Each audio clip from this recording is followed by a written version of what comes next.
Hello, malt mates. Hello, you whisky curious travellers. I'm Ralphie, here in the Whisky Bothy, and I am going to review a Scotch single malt whisky for you. This is whisky that's made exclusively from malted barley in pot stills, distilled either twice or three times, as is the established tradition for making whisky by law in Scotland, and of course matured for a minimum of 3 years in oak casks, exclusively in oak casks, not exceeding 700 cubic litres in capacity. So, off to a good start there. I have a very interesting whisky for you, which is, I'm just going to say it, arguably one of the most interesting and enjoyable whiskies I have bought this year. And the thing about this channel here, the Whisky Bothy, I'm buying what I review, and therefore this gives me a considerable amount of choice as to what I want to review for you. And this inevitably means, due to experience over decades, that I go for the more obscure, the more hard to find, more naturally presented whiskies from smaller companies. And in particular, I really enjoy what the independent bottlers tend to focus on, which is marketing free, practical, straightforward, simple presentation of whisky as it should be, without what's called commercial engineering to bring down the flavour, to upscale the cosmetic presentation in order for the whisky to appeal to the passive consumers who are looking for a smooth experience rather than a substantial experience. One of my favourite distilleries, although you wouldn't know it because I don't mention it very often, is a Highland distillery called Ardmore. Ardmore is a large, well-established distillery which bottles Ardmore Legacy, to give you one working example that you can find readily available and that I do not recommend you buy, because it gives you nothing more than the briefest and most superficial acknowledgement of what that distillery is capable of producing. The port matured version, which again is widely available because it's a biggish distillery, is certainly a lot better than Legacy, but it's heavily engineered, it's a little bit sanitized. So the real magic, as far as I'm concerned, when you're looking for Ardmore single malt, is from the independent bottlers. This is a very good example of that. And I'm going to tell you why I chose this, why I bought it, why I spent £95 on this bottle of whisky. I saw it for sale in an online shop, big online retailer based in London, and I had a good look at it, and then I opened another page and just checked reviews, not only for this one because there was very few reviews, but for the general consensus of independent bottlings of Ardmore reviews. Now they do vary, they always vary, please understand that, but you get almost an instinct for what the good ones are with experience. So I phoned a friend who says, I've tried that. It was an absolute belter. It was a whisky festival, really enjoyed it, and it's from Decadent Drams, which is a small independent bottler based in Perth in Scotland. And what really sold me on it, what made me finally put the money down and pay for this, is what they were saying on the label. And I'm going to read out to you. I'm not going to paraphrase. I'm going to actually get the steampunker and tell you what they were actually saying on the label here, while this little dram, this little baby, opens up in the glass. matured in a refill barrel and finished in a gnarly old plain oak butt for a couple of years with pure hunners or head space. Now, for the passive consumer, that means nothing. But for you and I, who are into whisky, we know exactly what that means. What they've done is they've taken a whisky which has been maturing along nicely and using grounded experience. They've said, how can we take what we've got and making it a little bit better? And their reasoning was that what it needed was oxidization. And the best way to get oxidization is to decant from one cask to a larger cask or a similar cask where there is plenty of airspace, which accelerates the oxygenation of the dram during maturation. And that's what they've done. This is 15 years old. It's been bottled at 53% alcohol, and it was distilled in 2009, bottled this year, 2025. And this is one of 226 bottles only. In other words, this is most likely single cask. On the back of the label, and sure, it's like one of my own whisky bottle labels. It's a little bit hard to read, but I'm going to read this out to you. I'm going to read some of it out to you. Here we go. This Decadent Dram's bottling is a 2009 Ardmore. It's a wonderful distillate full of old school peaty Highland charisma. It started life in a refill barrel, ex-bourbon barrel most likely, and we thought it would be fun to give it a couple of years, so 2 years, couple of years, breathing space in a totally knackered old plain oak butt that was deader than Donald Trump's sense of humour. Right, I don't have any particular political opinions. I'm reading what's on the label. Right, that does not represent the opinion of this channel. Please understand that. We've bottled it at 15 years old and with a few degrees reduction down to 53%. Right, I'll come back to that shortly. We love it and think it tastes like modern, medium peated sunshine and the feeling of 95% certainty that everything will be okay in the long run. So, a little bit playful. I wouldn't go as far as saying disingenuous, but there's some very important information going on here, being communicated to us who understand it.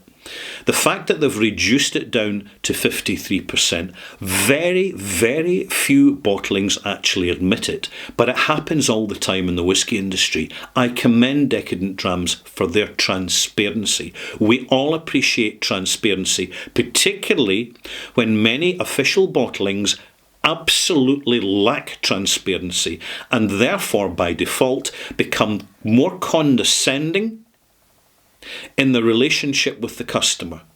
I appreciate that they've been quite practical in the information they've given.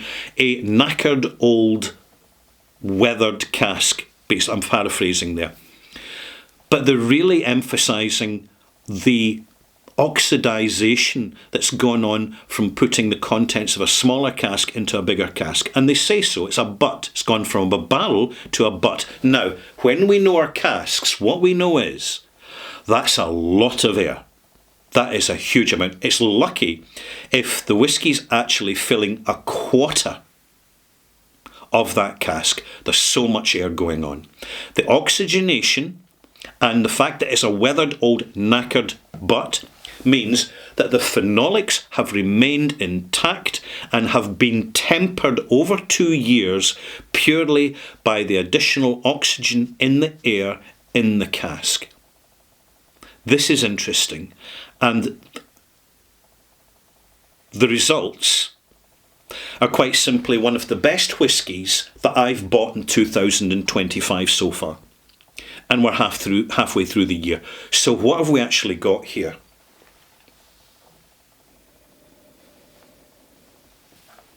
Intense, but rounded. I'm not going to say smooth. I never like to say smooth, because it doesn't really apply to anything but the most banal and sanitised of whiskies.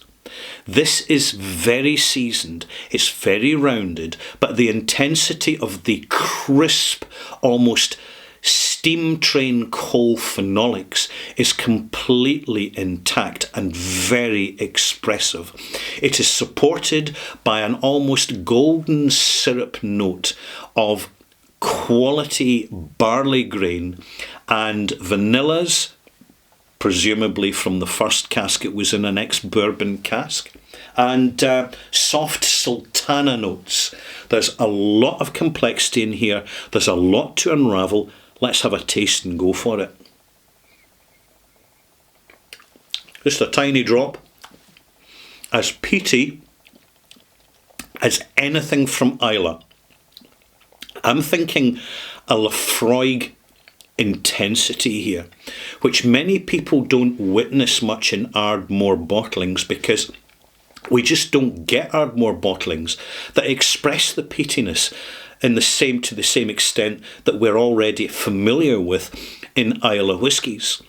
There's a beautiful gingery note. There's an understated complexity. In fact, what you have is a slightly sweet, soft, grain-rich, biscuity, slightly bitter, slightly sour, grain-full background on which you have this using as a bed for the expression of very complex and an interesting, substantial peat phenolic delivery. It isn't a shock, it is a monster, but it's a very friendly monster. I'm going to add a drop of water now, because what I've really enjoyed about this, because I leave my drams for an hour in the glass. I do not guzzle whisky, neither should you, and you know it. A full 5 millilitres of water from a Ralphie spoon, from my soda spoon. And question that you're asking, Ralphie, where's it mention natural colour and unchill filtered? I better grab my steampunker and have a second look, because I suspect it's not been even mentioned. And to be honest, I really don't know why. This is the inconsistency and irregularity of delivery here. Stating that it is unchill filtered and natural colour should be an absolute must, and they're not doing it. I'm surprised at that. I know they'll pick up in this review, and I know that Decadent Drams will be starting to give that policy a second thought if they want to hold on to the reputation that the quality of bottlings like this is clearly establishing for them. All independent bottlings should be stating at 46% above, natural colour, non-chill filtered. So now we're left to figure out for ourselves, using only the Scotch Mist reference as an indicator as to whether it has been chill filtered or not. Now, my opinion is that it has been basically filtered, but not chill filtered. My opinion is also, when you look at the glass, when you look at the whisky in the bottle, as you can see, the colour indicates a relatively light, soft golden colour, that it hasn't had caramel colourant added. Otherwise, it would be more Jaffa orangey type, fake tan looking. But this really needs to be disclosed, so I'm taking a mark off for that. This is basic presentation. Meanwhile, the whisky's settling down, and what's opening up is the most beautiful, homogenised, integrated delivery. Intense, soft. A dram of complete contradictions. Sweet and sour. Soft and heavy. All this is going on that really delivers an enormously characterful, colourful and engaging whisky for the sort of people who are fundamentally looking for the delivery, the quality delivery of smell and taste. This is why we buy these bottles. This is why we spend our money more carefully than we ever have before, because we've had bad experiences in the past and we want to avoid them as much as possible in the future. So we're looking for bottlings like this. It's not available everywhere, but we'll see more of it, because as times get tight, as the global recession starts to really dig in and people around the world are spending less and less of their disposable income on superficial luxuries, because that's where this is, there's no getting away from it, it's a luxury, it's an entirely optional extra. People are being more and more careful, and they're looking for this style of bottling, and as a direct result, we will see more of these bottlings become available. It also helps that the big producers who are overcommitted to heavily engineering their whisky delivery are selling more casks to the independent bottler. Why? Because they need the money. Because their standard supermarket products, your Ardmore Legacy, it's just sitting, Freudian slip there, it's just sitting on the shelves of supermarkets, because even in discount, people are not buying it. So I'm sure Ardmore will pick up on this, and perhaps, you never know, some manager with some influence will see good reason to sell more casks to the independent bottler, and do you know what, even take the big, courageous step of actually bottling their own in-house single malt, naturally, honestly, good quality casks, and importantly, ask a reasonable price for it without over-pumping it with pretentious presentation, over-packaging, and BS marketing filler. Smell. Lemon oil, grapefruit rind, the aromatics are coming through. There's elderflower here, the honeysuckle richness. The soft honey is becoming a little bit more animated. The vanillas are complex. It's almost a dry vanilla, a perfumed vanilla note. And this is partly due to the sustained interaction and symbiotic relationship between the substance of the malt itself and the presence of the peatiness, which is sitting atop this dram, expressing itself wonderfully, wonderfully well.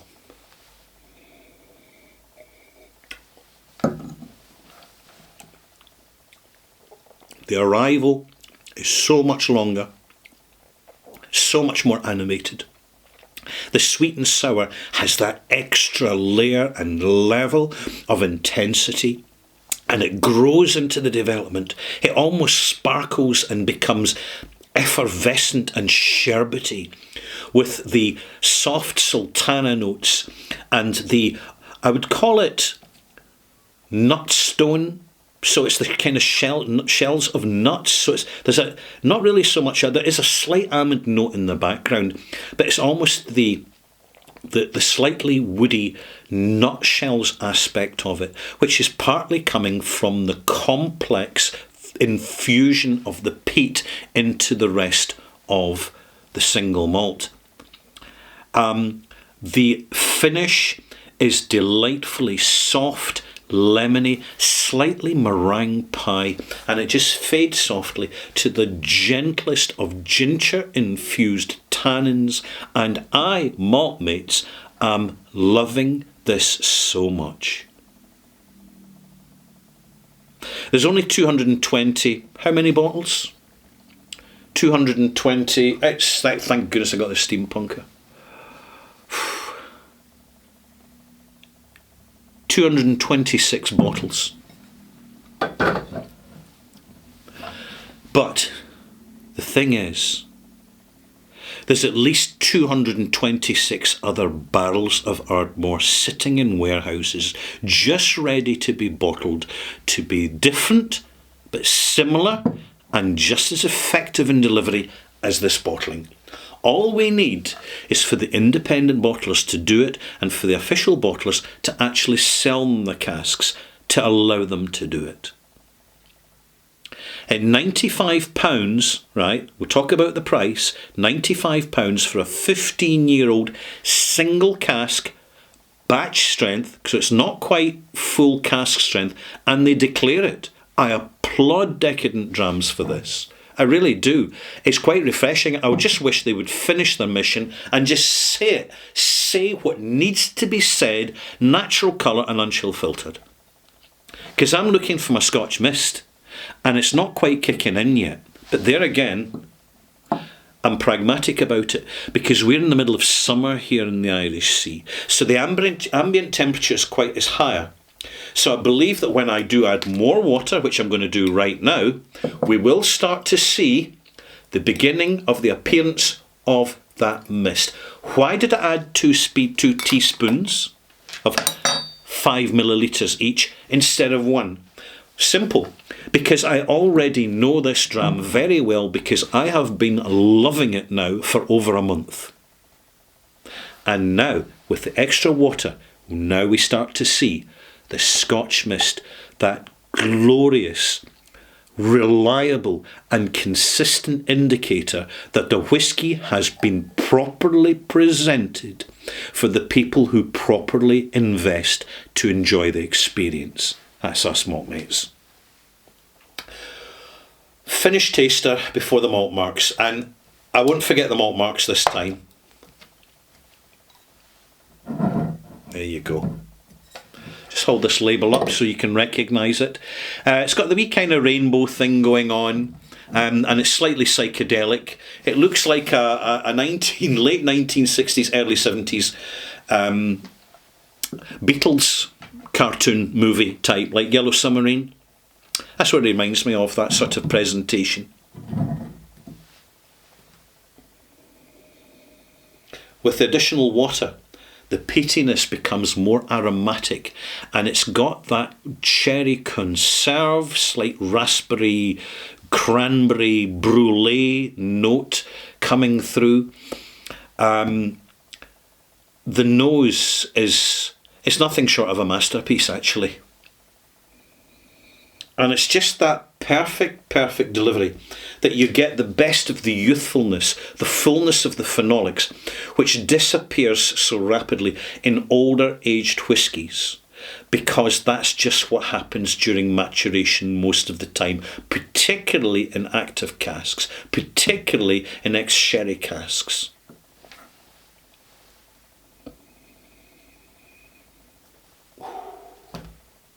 There comes a point that I'm getting so many descriptors that there's no longer any point in just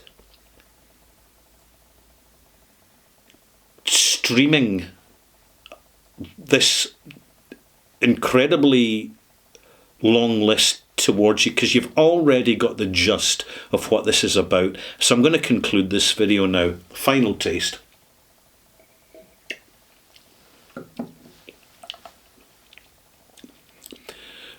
Delightfully balanced, sweet and sour arrival, super honeyed. The phenolics have subsided now. The gingeriness is becoming more intense.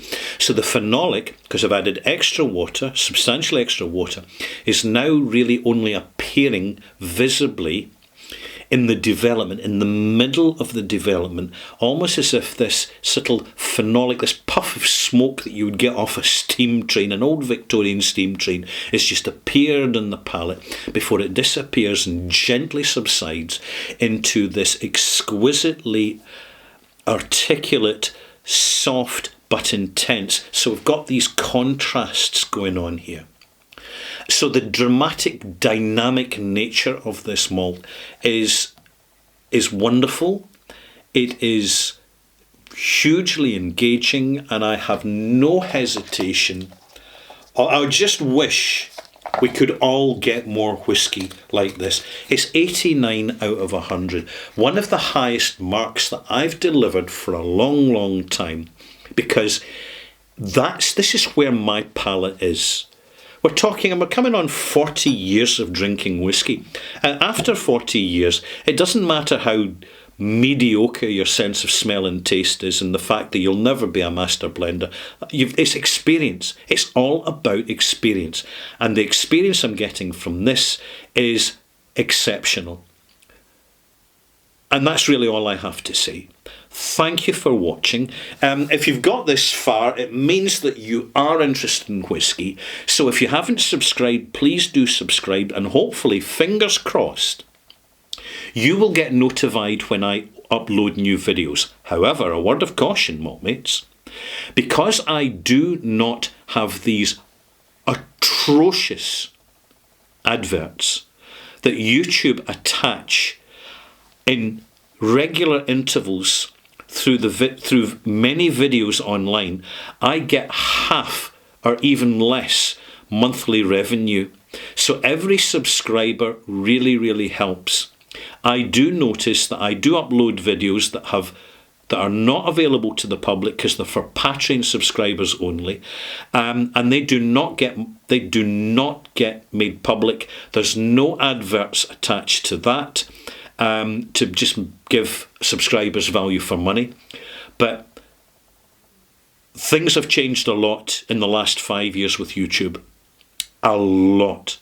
And I do know that when they have content creators who are not bombing people with advertising, which makes Alphabet, Google, money, they get deprioritized when it comes to informing subscribers that there's new videos available. Because there's not so much money in it for them, you see. However, a word to YouTube, if they actually upgraded and had more integrity in the calibre of advertising that they committed to, because in my opinion, purely an opinion, a significant amount is actually fraudulent, in my opinion, then perhaps we'd be prepared to allow a bit more advertising on channels who are trying to maintain a certain level of integrity and accord and communion with subscribers and viewers. That's really all I have to say. I've said enough. I'm going away now. I'm going away. Put the kettle on, have a cup of tea. But before I go, my next video will be along shortly, 1084 extras, in which I will be explaining what we're looking for in a quality whiskey, what we're really looking for in a quality whiskey. Because the more we understand about that, the more we narrow down our purchasing decisions. And this means that the better quality whiskey sells more, and therefore the industry is inclined to actually present better quality whiskey to the market. Because customers aren't as gullible as they used to be. Just a thought.